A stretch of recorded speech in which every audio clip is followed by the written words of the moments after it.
खुलासा इंडिया में आपका स्वागत है। आज हम मुंबई महाराष्ट्र की 13 सीटों पर, जहां योगी आदित्यनाथ उत्तर प्रदेश के मुख्यमंत्री जनसभा करने के लिए गए थे, उन्होंने क्या कहा ये आपको सुनाते हैं। आइए सुने योगी आदित्यनाथ ने क्या कुछ कहा। कांग्रेस का वरासत टैक्स या औरंगजेब का जजिया कर है। औरंगजेब की आत्मा घुस गई है कांग्रेस में, और इसलिए बहनों और भाइयों, क्या औरंगजेब को यह देश बर्दाश्त करेगा? क्या महाराष्ट्र बर्दाश्त करेगा? क्या आप इसको स्वीकार करेंगे क्या? और इसीलिए मैं आपसे कहने के लिए आया हूं, कांग्रेस को स्वीकार नहीं करना है, कांग्रेस को एक सिरे से खारिज करना है। एक कांग्रेस और इसके सहयोगी सारे लोग एक जैसे हैं, जैसे कांग्रेस वैसे सहयोगी, वे सभी के सभी लोग इसी प्रकार के कार्य में लिप्त हैं। आज तो मैंने इस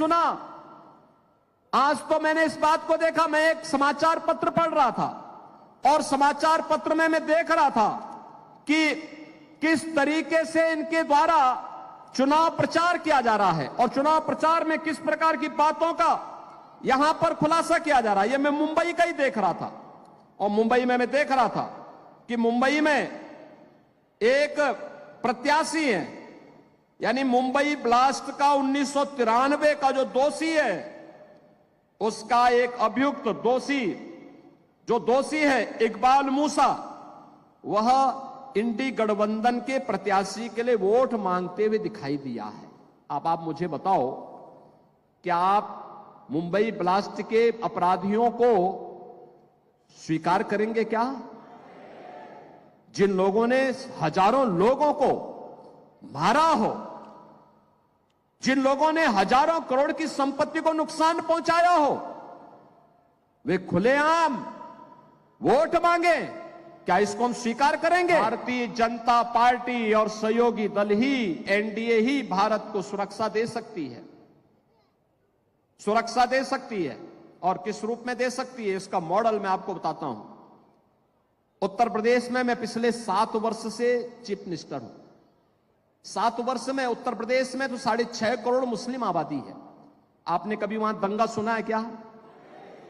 7 वर्ष में कोई दंगा नहीं हुआ, कोई दंगा नहीं, कोई कर्फ्यू नहीं, दंगा भी नहीं, कर्फ्यू भी नहीं, और साथ साथ जितने भी बड़े बड़े माइक लगे हुए थे ना ऊपर, वे सब उतार करके रख दिए गए हैं। सड़क पे कोई नमाज नहीं होती है, अब कोई सड़क पे नमाज नहीं होती है। और मैं आपसे कहने के लिए आया हूं, मैं, बहन और भाइयों, अगर हमने अयोध्या में रामलला को विराजमान किया है, तो जितने दंगाई थे, जितने बड़े बड़े माफिया कांग्रेस ने और समाजवादी पार्टी ने वहां पाले हुए थे, इन सब की हमने राम नाम सत्य है की यात्रा भी निकाल दी है।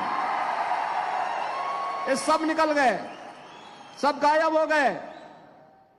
कुछ लोग तो बोलते थे कि साहब बस हमें जेल डाल दीजिए। हमने कहा जेल नहीं, तुम्हारी जगह तो जहन्नुम है, जहन्नुम।